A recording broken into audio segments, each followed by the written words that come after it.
Thank you. Yes, it was my first time going to Borno State. So I just arrived back last night. I was there for 2 days. And the first day I saw 3 places that had USAID support. I saw 2 primary healthcare centers and a hospital. And again, women and girls were really central to that. When I went to the first primary healthcare center, I saw many mothers who had brought their children, often who were very sick. Some of them were suffering from severe acute malnutrition. Also met with many healthcare workers, also women. And so they were working to ensure that mothers are educated on healthy practices, nutritional practices, thinking about reproductive health care. And so again, women are often the ones in their community that are providing these messages, getting them out, telling them where they can go to these different clinics, ensuring that they're getting their children vaccinated. So it's really, really critical.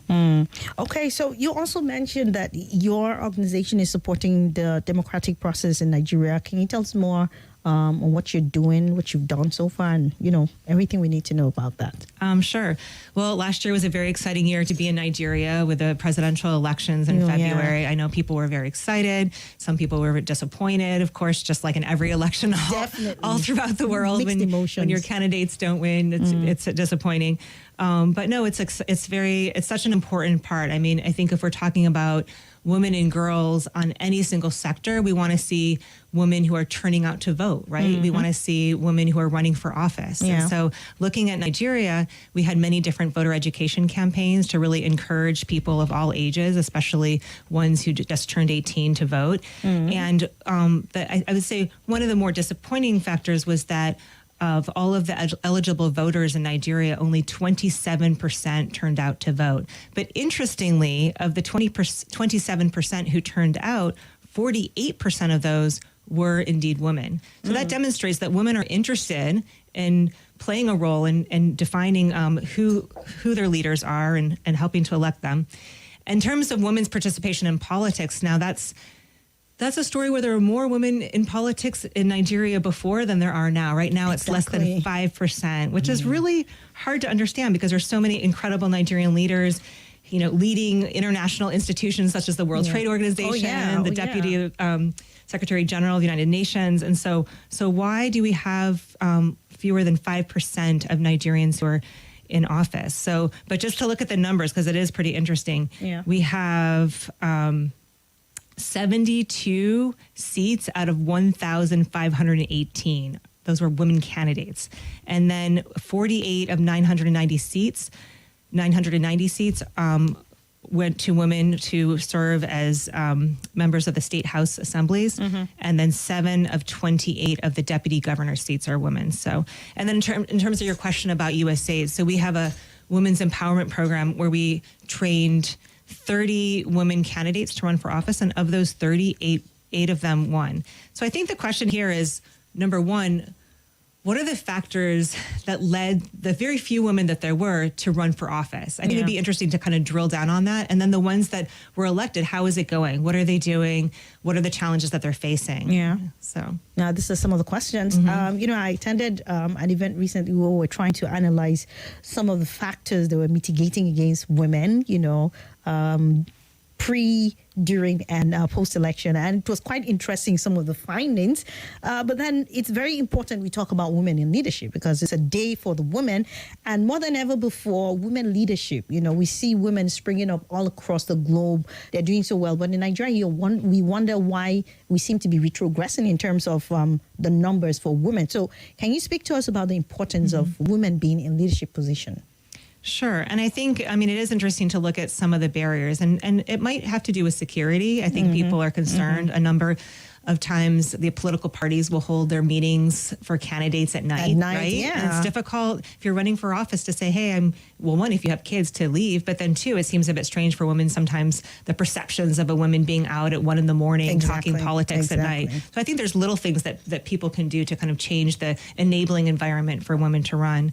And then your question was about the leadership importance of why. Why is it important? Because again, when you think about the sectors that I was talking about, whether it's humanitarian assistance, health, education, women are really central in supporting girls' education. Yeah. And they're thinking about it because they're usually the ones closest to thinking about, okay, what are the, they're the ones who are enrolling their children in school or helping them with their homework. So women in leadership positions can be thinking about all sectors, right? I don't think it's that women are only talking about education and health, but I think that women in leadership, it provides a different perspective.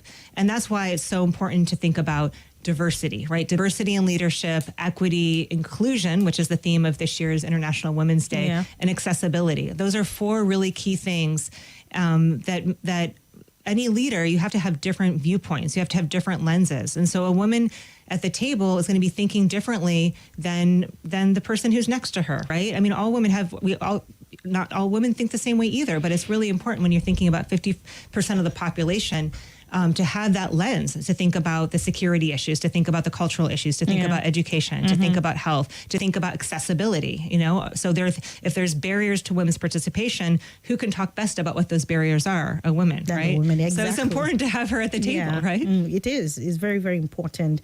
Okay, so let's talk about some of these barriers, own perception.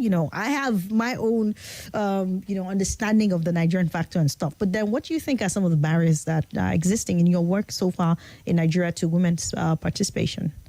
Well, I think there's a number. I mean, one, it could be cultural. I think sometimes people don't think that politics is a place for women. And not just in Nigeria, right? That's in many places. And sometimes people prefer to stay outside of the system. I think there are a lot of women that are working more with civil society organizations. So they may think that their voice can be better heard through, through an NGO or doing that type of work rather than engaging in politics.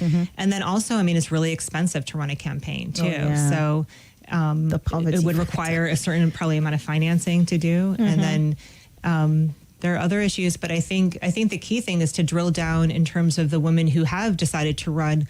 Why are they there? Was it something? I've also noticed that sometimes women who are running often come from a political family, so it makes it easier. Maybe their father or their grandfather was in office, and so it was something that was shown.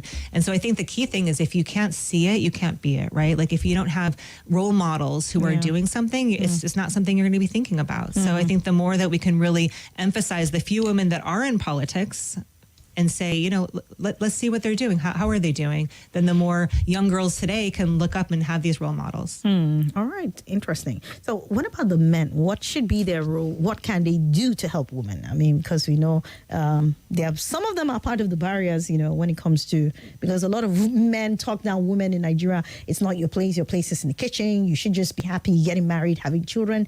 But then I know that the men can be supportive and they can help a whole lot. So how can they come in to, encourage participation for women? Well, I think that's a great question. And again, it's a question that we can ask in every country, right? Because none of us we've not fully gotten there in any place. But I do have to say, working for USAID, it's a really wonderful place. And so many of my colleagues who are male are very committed, and they're working so hard on these issues. They're allies and champions. They're working with women every day in terms of trying to find opportunities for women to start a business, for example, or in all of the different sectors where we work, we have male champions that are working at the grassroots level to really ensure that there's girls that are in school, that women have entrepreneurial skills to start businesses, to expand businesses. And so, but I really think the key thing men can do is be an ally and a champion.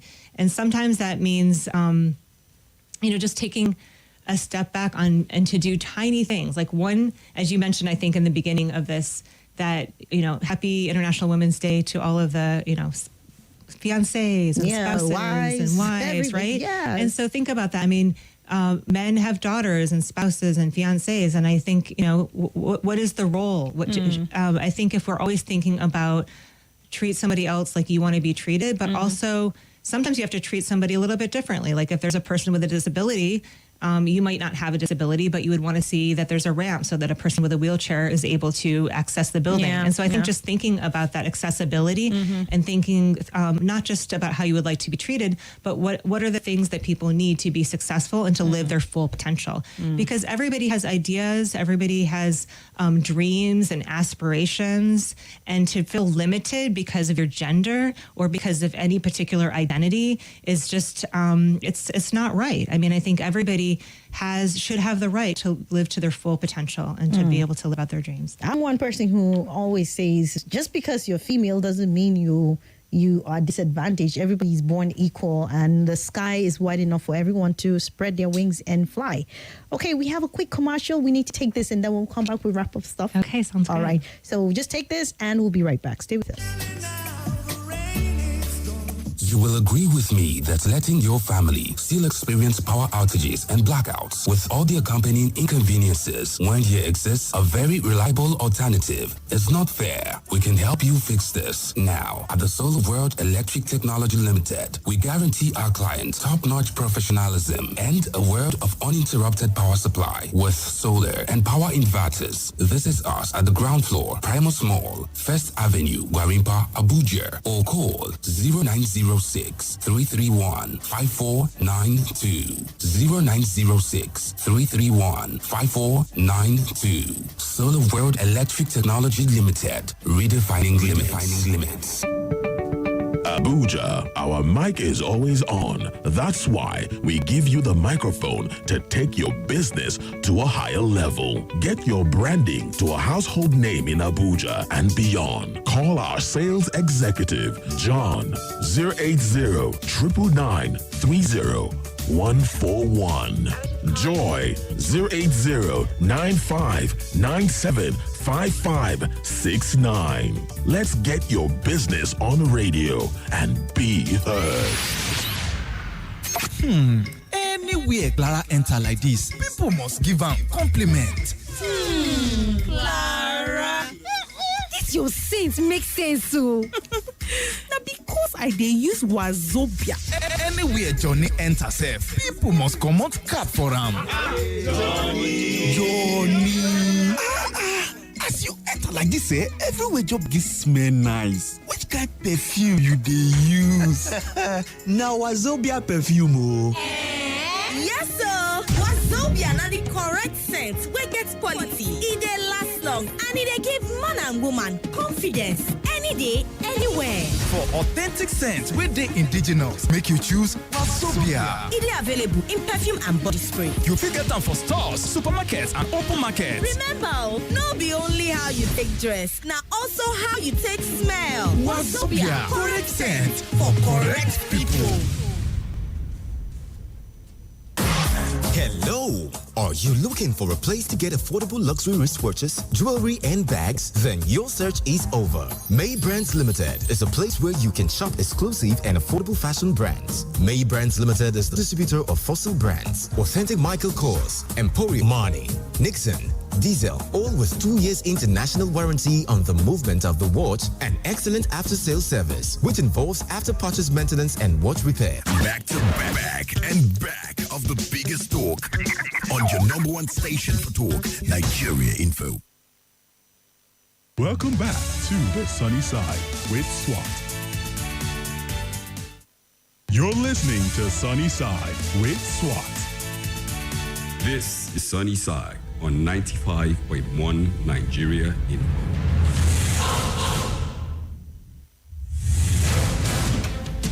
All right, March 8th every year is often marked as the International Women's Day. And today we're having an interesting conversation with the USAID Deputy Mission Director, Sara Werth.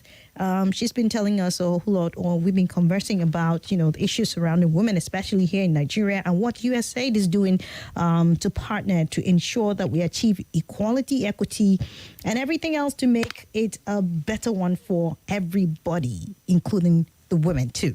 All right. So I've asked almost all the questions. Thank you for being here again, by the way. So just by way of rounding up, you want to tell us, what are some of the things you've achieved with women in Nigeria, and then probably your final words before we just wrap up the conversation. Okay, thanks. Well, it's a journey and we're still working on that, but definitely getting girls enrolled in education, focusing on healthcare, focusing on women-owned businesses is really critical, and having women have the entrepreneurial skills to start businesses on their own. So those are some of the things that we're proud of. And also working with smallholder farmers, many of whom are women. So nice. We have many, many programs. All across the country? Across the country. Okay. Yes. So All right. Well, thank you so much, Sarah. What your final any message for the women? Well, my final message is have confidence in yourself. Okay. Go for your dreams, believe in yourself, and find a mentor. I think it's really helpful to find somebody who's doing something that you'd like to do and really pick their brain and try to find that coach. Indeed. Yeah, and then also I would encourage women to pick up someone, younger and begin to be a mentor. Yeah, exactly. It's because some of them might not be bold or confident enough to approach. But I mean, if you take interest in a younger lady, or girl and all of that, you could just put that person underneath your wings and help them out. Thank you once again for coming. Thank you Happy so much. International Women's Day. Enjoy your day. Thank you. All right, guys, that's how the conversation has been here today. I'll take a break and then we'll come back for more right here on the Sunny Side. Don't go anywhere.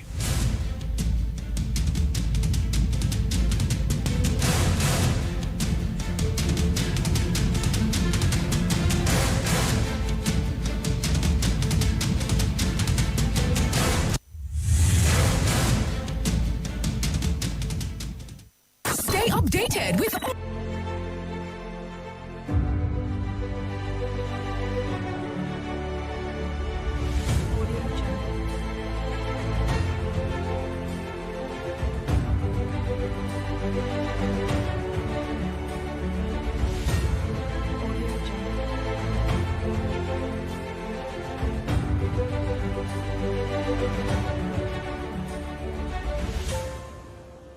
Audio Jungle.